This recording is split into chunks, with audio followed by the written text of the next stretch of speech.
उनमें से कई लोग लाइफ का असली मतलब जानने और समझने की कोशिश करते हैं। अगर आपने कोशिश नहीं की तो भी आज की मूवी जिंदगी के बारे में आपका नजरिया ही बदल देगी। इस वीडियो के एंड में आपको जरूर लगेगा कि यह आपकी लाइफ में देखी हुई एक मस्ट वॉच मूवी है। एक नौजवान जो हम सब की तरह रोजमर्रा की रोबोटिक जिंदगी जी रहा है, उसने फैसला किया कि वो ऐसी फिक्स्ड शेड्यूल वाली लाइफ कभी नहीं जिएगा, क्योंकि ये सच में लाइफ है ही नहीं। वो नेचर के साथ घुल मिलकर, उसे समझकर, उसके साथ आने वाले एक्सपीरियंसेस को जानकर एक आजाद बंजारे की तरह जीने लगता है। और इसी नई जिंदगी में वो क्या क्या एक्सपीरियंसेस करता है, किन किन लोगों से मिलता है, उनसे क्या सीखता है और आखिर में क्या वो जिंदगी का असली मतलब समझ पाया, यही तो दोस्तों इस मूवी की कहानी है। लेकिन ये कोई काल्पनिक कहानी नहीं है, बल्कि एक नौजवान की असली कहानी है। इस बारे में वीडियो के अंत में आप समझेंगे। तो आज हम लेके आए हैं 2007 में रिलीज हुई एडवेंचर ड्रामा मूवी जिसका नाम है इनटू द वाइल्ड। हमें उम्मीद है कि ऐसी स्पेशल मूवीज के लिए आप चैनल को सब्सक्राइब, वीडियो को लाइक, यूट्यूब का नोटिफिकेशन ऑन जरूर करेंगे। इंस्टाग्राम और फेसबुक पे आप हमें फॉलो कर सकते हैं। अब चलते हैं मूवी के अंदर। मूवी की शुरुआत में अलास्का के एक पहाड़ी इलाके को दिखाते हैं जो बर्फ से ढकी हुई है। एक कार वहां पर आकर रुकती है। उसमें से एक नौजवान आदमी नीचे उतरता है। इसका नाम है क्रिस। क्रिस उसे थैंक करता है, लेकिन गाड़ी चलाने वाला कहता है थैंक यू की क्या जरूरत है, तुमसे मिलकर मुझे अच्छा लगा क्रिस, और ये लो मेरे बूट्स, बर्फ में चढ़ने में आसानी होगी। क्रिस भी उसको लेकर चल जाता है, लेकिन क्रिस के सफर में कोई डेस्टिनेशन नहीं है, बस पैर जहां ले चले क्रिस उसी दिशा में चलने लगता है। ये उसका अपना फैसला है। वो अपने साथ मोबाइल, वॉच, मैप जैसी कोई चीज नहीं लाया, क्योंकि इन सब के बिना ही वो लाइफ को एक्सपीरियंस करने के लिए खुले आसमान के नीचे निकल पड़ा है। उसके साथ सिर्फ उसका बड़ा बैकपैक है जिसमें उसकी जरूरत की चीजें हैं बस। वो बड़े बड़े पहाड़ों पर चढ़ता है, नदियों को पार करता है, और जब भूख लगती है तो उस जगह पर जंगली जानवर को मारकर उनका शिकार करके उसे मस्त रोस्ट करके खाता है। एक दिन वो एक हिरन का शिकार करने के लिए तैयार खड़ा होता है, पर तभी उसके पास एक छोटा हिरन दिखता है। बड़े हिरन को मार दिया तो इस छोटे बच्चे को बहुत तकलीफ होगी, ये सोचकर वो उसे नहीं मारता और उस रात वो भूखा ही सो जाता है। इस कदर रहमदिल इंसान है ये क्रिस। वो कई दिन यूं ही चलते चलते गुजारता है। कभी कभी थक जाता है, लेकिन तब आराम से बैठने या रात को सोने जैसी कोई जगह नहीं मिलती। इस हालत में उसको एक दिन एक जगह बस दिखती है जो बहुत ही पुरानी है और हर तरफ जंग लगा हुआ है। लगता है अंदर कोई रहता होगा। क्रिस बस पर चढ़कर चिल्लाता है कि ये किसकी बस है, पर जवाब देने के लिए कोई वहां हो तब ना। क्रिस एकदम खुश हो जाता है कि अब ये बस मेरी है, मैं यहीं रहूंगा। अंदर एक बहुत ही गंदा बेड पड़ा होता है। क्रिस उसे निकालकर एक लकड़ी से पीट पीट कर धूल साफ करके आराम से सेट करके लेट जाता है। पर ऐसी जगह पर बस कभी नहीं आती, मतलब ये बस भगवान ने मेरे लिए भेजी है। ये सोचकर वो बस का नाम मैजिक बस रख लेता है। जब भी वो लोनली फील करता है तो बस में पैसेंजर्स को इमेजिन करके खुद ही बात करता है कि बोलिए सर, आपको कहाँ जाना है, मैं आपको जरूर आपकी डेस्टिनेशन पे पहुंचा दूंगा। इस तरह वो खुद ही जवाब भी देता है और खुद ही सवाल पूछता है। कभी कभी तो भेड़िए की तरह घुर्राकर अपना वॉइस टैलेंट भी टेस्ट कर लेता है। वो रोज डायरी में अपने एक्सपीरियंसेस को नोट करता है। क्रिस को लाइफ और सोसाइटी के बारे में कई कविताएं सोचती हैं, जिन्हें वो बस के अंदर लिखने लगता है। हिरनों को भागते हुए देखकर उसे अंदरूनी खुशी महसूस होती है, क्योंकि अब वो भी इन्हीं की तरह आजाद है। क्रिस कौन है और इसे वाइल्ड जिंदगी इतनी अच्छी क्यों लग रही है, ये जानने के लिए दोस्तों हमें 2 साल पहले क्रिस की लाइफ को देखना होगा। अटलांटा की एक यूनिवर्सिटी में क्रिस को उसकी डिग्री मिलती है। उसके पेरेंट्स उसकी ग्रेजुएशन पर बहुत ही प्राउड फील करते हैं, लेकिन क्रिस को कई रीजंस की वजह से बचपन से ही ये लाइफ नापसंद थी। उसके पेरेंट्स की लव मैरिज हुई थी, लेकिन जहां तक क्रिस जानता है वो दोनों हमेशा लड़ते झगड़ते और बहस करते रहते हैं। यहाँ के दूसरे स्टूडेंट्स की लाइफ भी उसे कुछ खास अच्छी नहीं लगती, क्योंकि वे यहाँ पढ़ते हैं, अच्छी जॉब में सेटल होते हैं, शादी करके बच्चे करते हैं और फिर एक दिन मर जाते हैं। जैसे ये इंसान नहीं रोबोट्स हैं। इसलिए क्रिस को इस तरह की लाइफ से सख्त नफरत है और वो असली जिंदगी जीना चाहता है, असली लाइफ।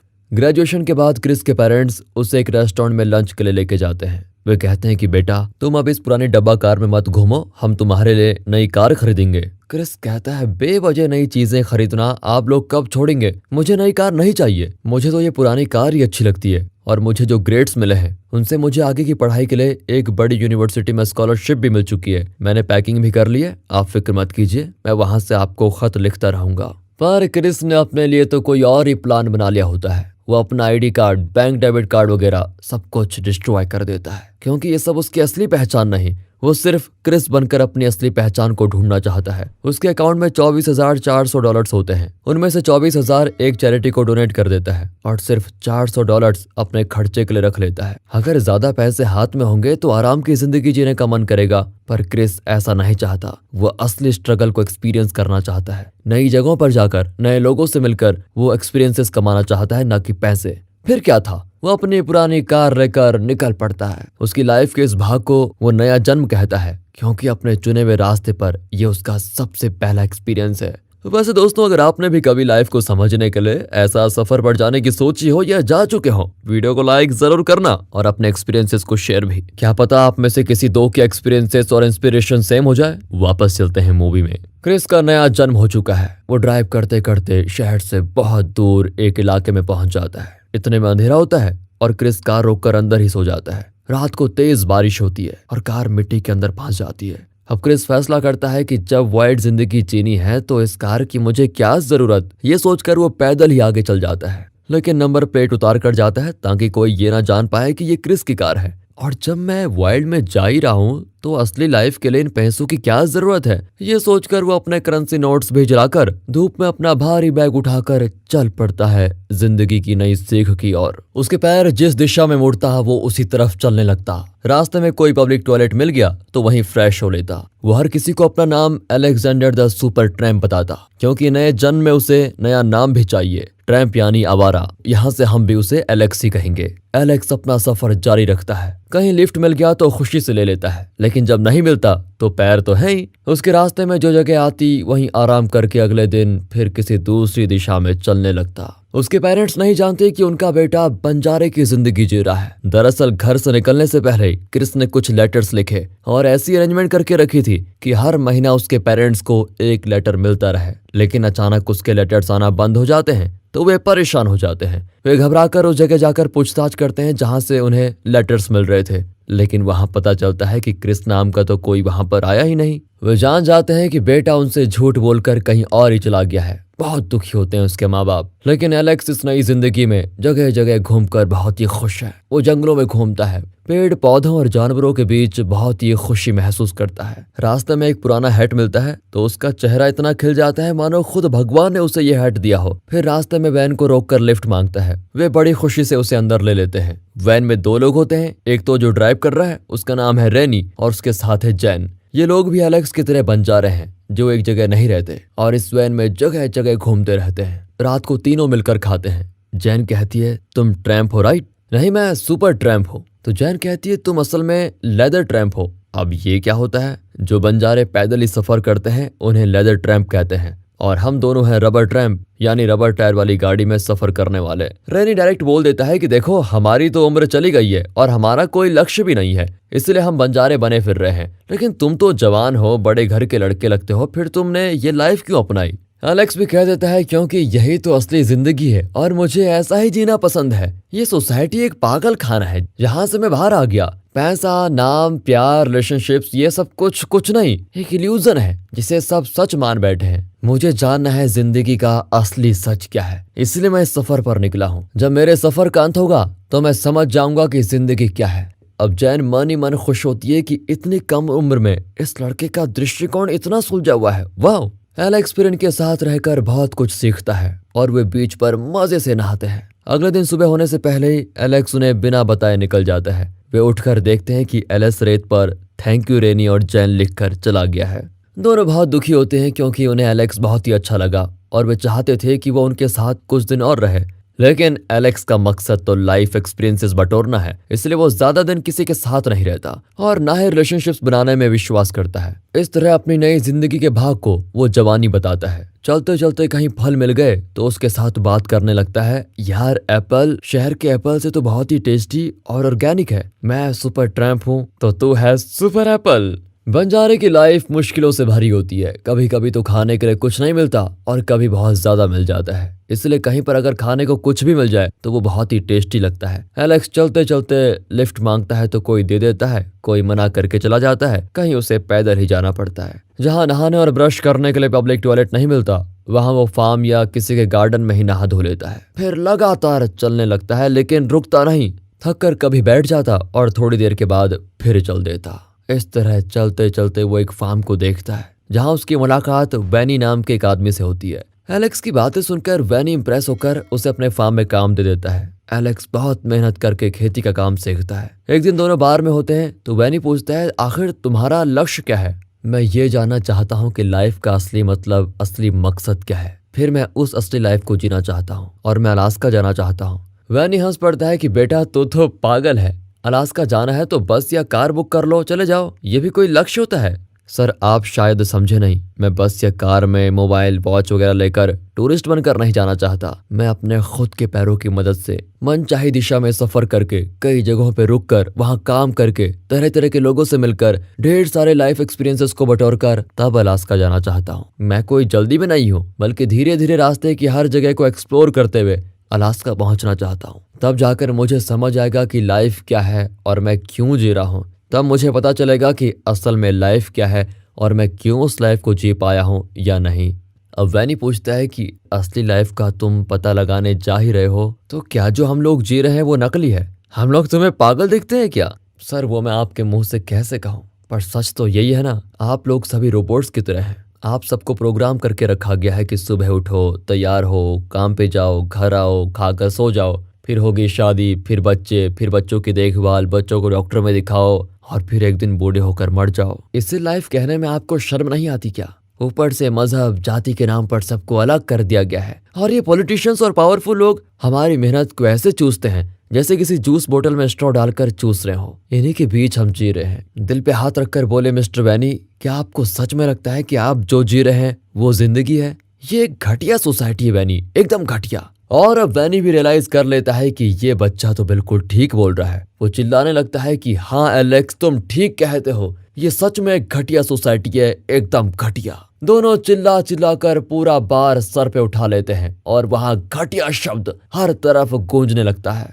अगले दिन वैनी का एक दोस्त एलेक्स को सिखाता है कि शिकार करने का ठीक तरीका क्या है और उसके बाद जानवर के मांस को कैसे स्टोर करना चाहिए। कुछ दिन गुजरते हैं। एक दिन वैनी अपने घर के बाहर सुसु करने लगता है, यानी पौधों को पानी दे रहा होता है। तभी पुलिस उसे घेर लेती है। सर सुसु करना इतना बड़ा जुर्म तो नहीं है कि मुझे अरेस्ट करने आ गए? शेरिफ कहता है कि सुसु करना इलीगल नहीं है बेटा, लेकिन चीजों को स्मगलिंग करना इलीगल जरूर है, समझे? ये कहकर वो वैनी को हथकड़ी पहना देता है। सर ये क्या, आपने सुसु करके जिप भी बंद नहीं करने दिया? फिर वो एक पुलिस ऑफिसर को बुलवाकर अपना जिप डलवाता है। ओ ध्यान से सर, कहीं वो बीच में ना अटक जाए। मेरा मतलब आपका हाथ ना अटक जाए। इसका हंसी मजाक देखकर तो लगता है कि इसे अरेस्ट होने की आदत है। जाते जाते वो एलेक्स को देखकर चिल्लाता है कि बेटा घबरा मत, मैं जल्द ही लौट आऊंगा और तुझे अलास्का जाने के लिए जो चाहिए वो ले ले। लौटते वक्त मुझसे जरूर मिलना। ये कहकर पुलिस उसको गाड़ी में लेके चली जाती है। एलेक्स भी वहां से निकलता है। बड़ी बड़ी सुनसान सड़कों पर वो चलता रहता है। रात को भी बच्चों की तरह खम्मा पकड़कर खेलता हुआ सफर जारी रखता है। तभी एक स्टोर में एक कायक रखा होता है। एलेक्स सोचता है कि अगर इसे खरीद लूं तो पैदल नहीं चलना पड़ेगा, थोड़ी दूर तो पानी में आराम से इस कायक पर जा पाऊंगा। पर प्रॉब्लम यह है कि इसके लिए अलग परमिट लेना होता है। लेकिन ऑफिसर कहता है कि अभी अप्लाई कर दो, लेकिन 12 साल के एक्सपीरियंस के बिना तुम्हें परमिट नहीं मिलेगा। यह सोसाइटी ही पागल है, ये सोचकर एलेक्स हंसकर वहां से चला जाता है। लेकिन वो उस कायक को खरीदकर इलीगली नदी में कायकिंग करने जाता। पानी का बहाव बहुत तेज और भारी होता है, लेकिन एलेक्स को उसकी जरा भी फिक्र नहीं होती। लहरों के साथ उछलता हुआ वो आगे बढ़ता है। वहाँ ट्रैकिंग करते हुए लोग चिल्लाते हैं कि अबे तू कौन है जो बिना हेलमेट के कायकिंग करने चला गया? सर नारियल की तरह टूट जाएगा, ओए ध्यान से। लेकिन एलेक्स तो अपने धुन में मस्त होता है और तेज लहरों के बीच से निकलकर अपना हाथ ऊपर करके चिल्लाता है कि मैं लहरों से भी पावरफुल निकला, मैं जीत गया हूँ। थोड़ी दूर पर नदी जरा शांत होती है। कुछ दूर पर दो लोग एलेक्स को पुकारते हैं कि हमारे साथ पार्टी एंजॉय करो। एलेक्स वहां जाता है तो एलेक्स के साथ वो खाना शेयर करते हैं। एलेक्स भी खुशी से उसको खाता है। वे कहते हैं कि तुम उस दिशा में जा रहे थे, मतलब क्या तुम मैक्सिको जा रहे हो? एलेक्स एक्साइटेड होकर पूछता है, अच्छा उस तरफ जाऊंगा तो मैक्सिको पहुंच जाऊंगा। वे मैप पर दिखाते हैं कि इस तरफ कायक में 200 मील जाओगे तो मैक्सिको आ जाएगा, वहां जाकर मजे करेंगे। और तभी पुलिस की गाड़ी का सायरन सुनाई पड़ता है। दरअसल वे रिवर पेट्रोल वाले हैं और अगर उन्होंने एलेक्स का कायक देख लिया तो वो उसे अरेस्ट कर लेंगे, क्योंकि वो बिना परमिट के कायक चला रहा है। एलेक्स भी उन लोगों को बाय कहकर जल्दी से वहां से निकल जाता है और कुछ दूर जाकर कायक को पहाड़ के ऊपर खींच लेता है ताकि पेट्रोल वाले देख ना पाए। फाइनली वो बच जाता है और अपना कायक लेकर वो एक ट्रक में ट्रैवल करता है। फिर वो अपने पेरेंट्स को कॉल करके बताना चाहता है कि मैं ठीक ठाक हूँ। उसके पास सिर्फ एक कॉइन होता है जिससे सिर्फ 1 मिनट ही बात की जा सकती है। वो कॉइन अंदर डालता है कि पास वाले बूथ में एक बुजुर्ग अपनी फैमिली में किसी से बात कर रहे होते हैं। बेटा सारी गलती मेरी है, प्लीज मुझे माफ कर दो, मैं यहाँ अनाथ की तरह रह रहा हूँ, तुम्हें जो कहना है जरा जल्दी कहो बेटा, मेरे पास और कॉइन्स भी नहीं है। ये सुनकर एलेक्स को उनके लिए बहुत बुरा लगता है और वो अपना कॉइन उन्हें दे देता है। फिर बुजुर्ग अपनी फैमिली से और थोड़ी देर बात कर पाते हैं। उसके बाद एलेक्स अपने कायक में दूसरी जगह जाकर गुफाओं में रहने लगता है। नदी में छलांग मारकर वो एकदम हल्का फील करता है और मजे से नहाता है। उसने इतना आजाद कभी फील नहीं किया। अब एलेक्स को बॉर्डर क्रॉस करना है, लेकिन उसे परमिशन नहीं मिलती क्योंकि उसके पास कोई आईडी प्रूफ तो है नहीं। उसने तो सारे कार्ड्स काट फेंके थे। अब और कोई रास्ता न पाकर वो एक गुड्स ट्रेन में इलीगली बॉर्डर क्रॉस कर लेता है। वहां एक सिटी में वो उतरता है। उसकी हालत बहुत ही खराब होती है। वो होमलेस लोगों की जगह पर जाकर लाइन में लग जाता है। इस सिटी को देखकर उसे अपनी सिटी की लाइफ याद आती है। वो सोचता है कि सिटी लाइफ से नाता तोड़कर मैं निकला था और अब सिटी में फिर क्यों रहूं। ये सोचकर वो वापस एक गुड्स ट्रेन में चढ़कर इलीगली ट्रेवल करता है, पर इस बार पुलिस उसे पकड़ लेती है। उसे खूब पीट देते हैं वो। एक ऑफिसर कहता है कि अगर अगली बार तुम्हें देखा तो अरेस्ट नहीं करेंगे, मार डालेंगे। एलेक्स बुरी तरह घायल हालत में सड़क पर बैठा लिफ्ट मांगता है, लेकिन कोई लिफ्ट नहीं देता। बड़ी मुश्किल से वो चलना शुरू करता है। अब उसे पैसों की जरूरत पड़ती है तो वो कुछ रेस्टोरेंट्स में काम करके थोड़े पैसे कमाता है। फिर या तो वो खुद नौकरी छोड़ देता है या फिर नौकरी से निकाल दिया जाता है। एलेक्स को बुक पढ़ना बहुत ही अच्छा लगता है। वो दिन रात लगातार बुक पढ़ सकता है। इस तरह जगह जगह रुककर वो घंटों चलता है। कई गांव टाउन्स क्रॉस करके कई किलोमीटर्स दूर चलता है। लिफ्ट मिला तो मिला, वरना पैदल चलते चलते वो एक जगह पहुंचता है जहां होमलेस लोगों की एक जगह होती है। एलेक्स करीब जाता है तो वहां पर रेनी और जैन को देखकर एलेक्स की खुशी का ठिकाना नहीं होता। उसकी खुशी देखकर लगता है जैसे किसी छोटे बच्चे ने कई दिन बाद अपने माँ बाप को देख लिया हो। वो भागकर उन्हें गले लग जाता है। वहीं फिर कुछ दिन रहता है। वहाँ वो ट्रेसी नाम की लड़की से मिलता है। दोनों एक दूसरे से बहुत घुल मिल जाते हैं और कई जगह घूमते हैं। ट्रेसी भी एलेक्स को पसंद करने लगती है और कहती है तुम मेरे साथ रह जाओ, हम एक अच्छी फैमिली लाइफ शुरू कर सकते हैं। एलेक्स कहता है तुम मुझे समझी नहीं, मुझे फैमिली लाइफ में कोई इंटरेस्ट नहीं है, मैं लाइफ का मतलब समझना चाहता हूँ बस, और अलास्का जाकर अपनी समझ के हिसाब से जीना चाहता हूँ। Happy life to you. ये कहकर वो फिर निकल जाता है। रास्ते में एक दादाजी उसे कैंप का रास्ता पूछते हैं। एलेक्स कहता है कि उस तरफ है, मैं भी वहीं जा रहा हूँ। इस पर दादाजी उसे भी अपनी गाड़ी में ले चलते हैं। कैंप पहुंचकर वो पूछते हैं कि बेटा इस उम्र में तुम्हें बंजारों वाली लाइफ क्यों अपना रखी है। एलेक्स अब तक हुई सारी बातें उन्हें बताता है और दादाजी उसे अपने पोते की तरह समझकर डांट देते हैं कि पागल मत बनो बेटा, असली लाइफ को जानने के चक्कर में तुम अपनी लाइफ को वेस्ट कर रहे हो। इंसान जहाँ होता है वहीं पर उससे अपनी लाइफ का मतलब ढूंढना होता है। जिस जिंदगी के बारे में तुम जानते भी नहीं उसकी तलाश में यूं भटकना पागलपन है बेटा। वो डांटते हैं लेकिन एलेक्स उनको बहुत अच्छा लगता है और वो उसे अपने घर लेके जाते हैं। दरअसल दादाजी बेल्ट बनाने का काम करते हैं तो एलेक्स उनके साथ रहकर बेल्ट बनाना सीखता है। इतना ही नहीं, वो खुद एक बेल्ट डिजाइन करता है जिसमें एक कहानी होती है कि एलेक्स ने अपना सफर कहां से कैसे शुरू किया और उसने क्या क्या देखा। एक दिन वो दादाजी को लेकर एक पहाड़ पर चढ़ने जाता है। दादाजी नीचे कार के पास खड़े रहते हैं। एलेक्स ऊपर चढ़कर चिल्लाता है कि दादाजी वहां क्यों रह गए। सॉरी मैं भूल गया था, बूढ़े हैं, आपसे कुछ नहीं हो पाएगा। अबे बूढ़ा किसे कहा बे, तुझसे फास्ट चढ़कर दिखाऊं क्या। ये कहकर वो पहाड़ पर चढ़ने लगते हैं। किसी तरह दोनों पहाड़ के ऊपर पहुंच ही जाते हैं। वहां से जो नजारा देखता है उसे देखकर दादाजी कहते हैं कि इतने साल की जिंदगी में मैंने इतना खूबसूरत नजारा कभी नहीं देखा बेटा। एलेक्स भी कहता है कि अगर आप नीचे ही रहते तो उसे ही दुनिया की सबसे खूबसूरत जगह समझकर बैठे होते। थोड़ी तकलीफ उठाकर ऊपर चढ़े हो तभी तो आपको इतना खूबसूरत दृश्य दिखा है। लाइफ भी ऐसी है दादाजी, बड़ी खूबसूरत है अगर कुछ मेहनत करके कुछ नया देखने की कोशिश करो तो। लेकिन हम उसकी तलाश में जाना ही कहाँ चाहते हैं, लेकिन मैं उसकी तलाश में निकला हूँ, इसलिए उसकी खूबसूरती को समझ पाया हूँ। मुझे विश्वास है कि मैं लाइफ को जरूर समझूंगा। दादाजी भी समझ जाते हैं कि उम्र में मैं बड़ा सही पर जिंदगी को ये बच्चा मुझसे बेहतर समझ चुका है। वो एलेक्स को अपने साथ रहने को कहते हैं, लेकिन एलेक्स कहता है कि दादाजी मेरा लक्ष्य है अलास्का, वहां जाकर मैं असली जिंदगी जी पाया तो ही लौटकर आपके पास जरूर आऊंगा।